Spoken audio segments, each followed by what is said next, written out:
In 1950, a man named Klaus Fuchs was arrested in Britain. He was not arrested for violence, not for sabotage, not for direct military action. He was arrested for espionage, for secretly transferring classified nuclear research to the Soviet Union. Blueprints, scientific calculations, design structures tied directly to the atomic bomb. But this raises a deeper question. What kind of man gives away the secrets of the most powerful weapon ever created? Was he simply a criminal, or something far more complex? Because Fuchs did not see himself as a thief.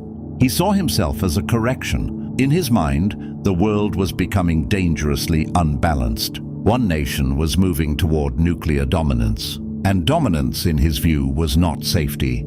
It was control. So the question becomes, was he betraying a system, or trying to decentralize power before it became irreversible? And if that was his belief, does intention change the outcome? Because while he may have believed he was preventing a monopoly over nuclear power, the consequences were very real. His actions directly fed early Soviet nuclear development during the Cold War era, accelerating the global race for atomic and later thermonuclear weapons. But here is where the story turns darker, because even if his ideology justified his actions in his own mind, it does not explain how long he remained undetected. For years, British intelligence and American agencies operated under the belief that their most sensitive nuclear project was secure, protected, controlled, untouchable. So the real question becomes, was he exceptionally careful, or was the system simply looking in the wrong place? His exposure only came later through joint British intelligence and American cryptographic analysis efforts tied to intercepted Soviet communications, a program later known as the Venona Project. But by the time his name surfaced in decrypted fragments, the damage was already irreversible. And that leaves one final question hanging over everything. Was Klaus Fuchs a traitor to the West, or a man who believed he was preventing something far worse? Before the arrest, before the secrets, before the Cold War calculations that would define global power, Klaus Fuchs was not born into espionage. He was born into science. He grew up in Germany, where he studied physics at a time when the field was beginning to unlock something the world had never fully understood: the structure of matter itself. By training, he became a theoretical physicist, a man working not with machines, but with equations that described reality at its smallest level. But while his intellect grew, so did instability around him. In 1930s Germany, politics and ideology began to reshape everyday life. And for scientists, intellectual independence became increasingly difficult to maintain. Fuchs opposed the direction Germany was heading under the Nazi regime, not through politics at first, but through principle and survival. Because in that environment, neutrality was no longer safe. And intellectuals who were politically or ideologically out of alignment became vulnerable. So he left Germany. He fled first to Britain, not as a strategist, not as a soldier, but as a refugee physicist seeking safety and continuation of his work. Britain offered him something Germany no longer could: stability, academic access, and scientific opportunity. He continued his work in theoretical physics, gradually integrating into British scientific circles. And over time, his expertise became more valuable than anyone initially realized, because the world was moving toward total war. And war was no longer just about armies. It was about science. When Britain and later the United States began searching for scientists capable of contributing to advanced nuclear research, Fuchs stood out. He was precise, highly trained, and already embedded within Allied scientific institutions. That made him eligible for something far larger than academic research. He was recruited into Britain's atomic research efforts and eventually connected into the wider Allied nuclear initiative.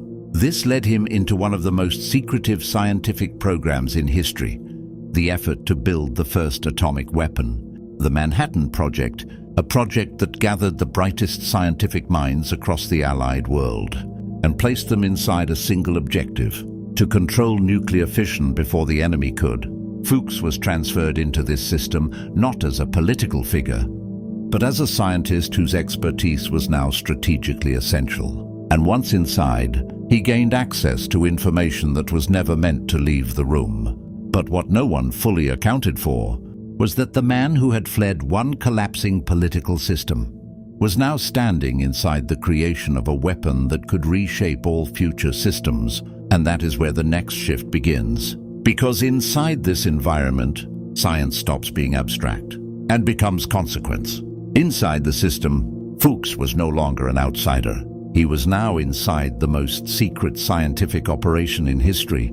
The Manhattan Project had gathered the brightest minds in physics, chemistry, and engineering. A closed world, a controlled environment, a place where almost everything was classified and almost nothing was questioned. And within that structure, trust became the most powerful tool. Fuchs was not treated as a suspect. He was treated as an asset, a quiet physicist, precise, reliable, emotionally controlled, the kind of man who did not draw attention. That made him invisible in plain sight. He worked among teams designing the theoretical foundation of nuclear detonation. Groups focused on plutonium behavior, implosion mechanics, and weapon design logic. People who assumed everyone in the room shared the same mission: to end the war before the enemy did. But behind that shared purpose, there was something else forming. Fuchs had already been contacted outside the official structure through ideological and intelligence-linked networks aligned with Soviet interests during the war.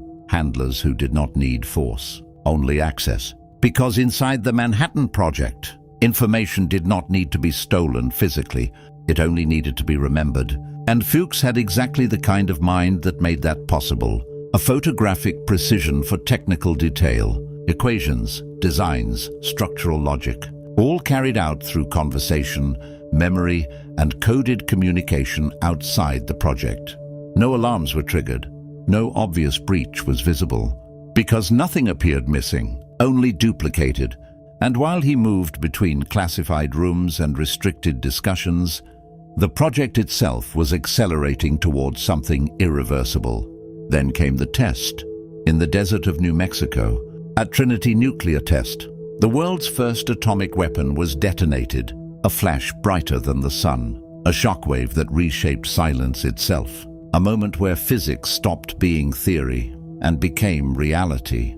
Fuchs was there in the aftermath, not as the man who built it alone, but as one of the minds who understood exactly what it meant. And that was the moment everything changed, because seeing it was different from imagining it. This was not just a weapon, it was scale beyond comprehension, destruction beyond control, power concentrated into a single point, capable of erasing cities in seconds. And in that silence after the test, a realization formed in his mind: if this power belonged to only one nation, then balance no longer existed, only dominance. And dominance, once established, does not stay contained. It expands. That is where the shift happened, not through ideology alone, but through exposure. Because once he understood what the weapon truly was, the question was no longer whether it should exist. It became who should be allowed to control it. And that question would define everything that came next. After the information was passed, there was no immediate explosion, no visible collapse, no instant reaction. Because this kind of damage doesn't reveal itself all at once. It spreads quietly, through time. For Klaus Fuchs, life continued. He didn't become wealthy. He didn't gain status. He didn't rise to power. There were no rewards in the traditional sense, because that was never the objective.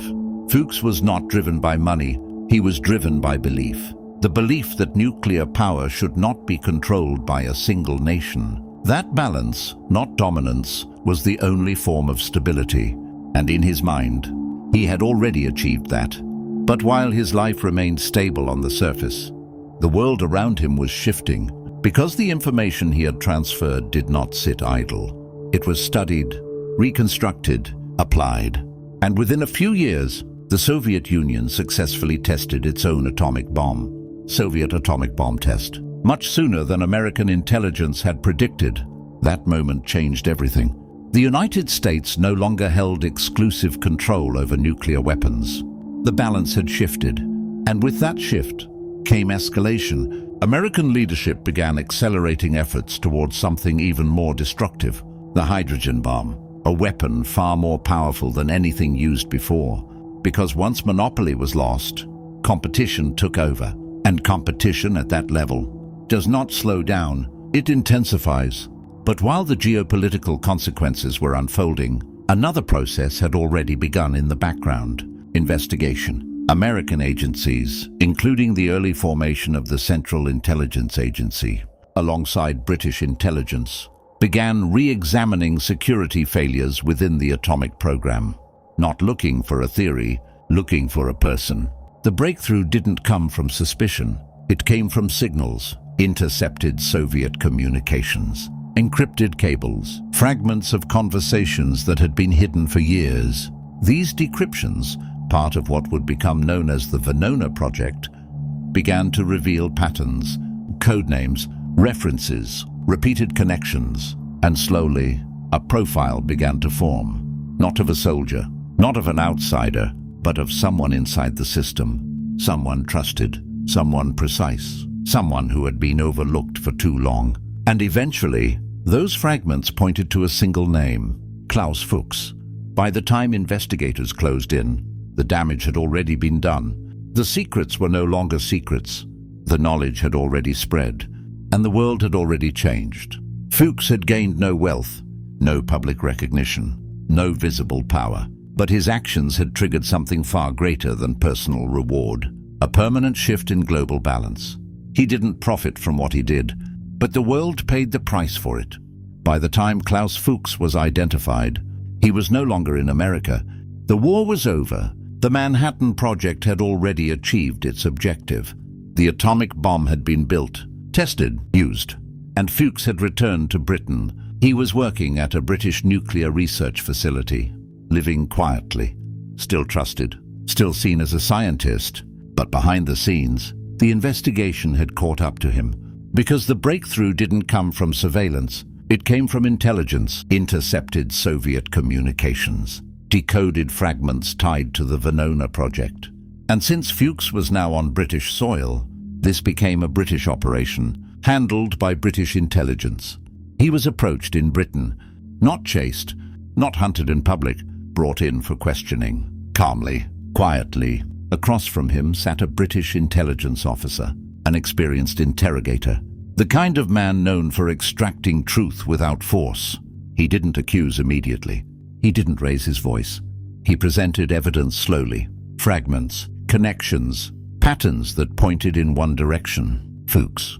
And Fuchs understood something instantly. This wasn't suspicion, it was confirmation. There was no escape from logic, no way to outmaneuver what had already been uncovered. So he made a decision. He didn't run, he didn't deny, he didn't resist. He confessed, admitted to passing nuclear secrets, admitted to years of silent cooperation with Soviet intelligence, admitted to actions that had already reshaped global power. And with that confession, the investigation expanded. His testimony exposed a wider network: Harry Gold, David Greenglass, Julius Rosenberg, Ethel Rosenberg. What had once been hidden became undeniable. Fuchs was tried in Britain, not the United States, because that's where he was. That's where he had citizenship, and that's where he was arrested. He was sentenced to 14 years in prison. He served 9. No resistance, no attempt to escape, no final act of defiance.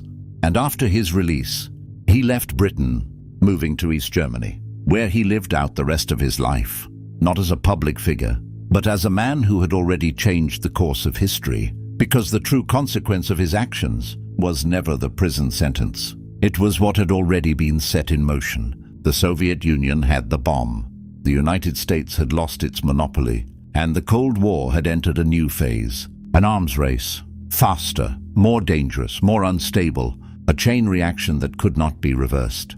He was questioned in Britain, because that's where the story ended for him. But what he set in motion never ended at all.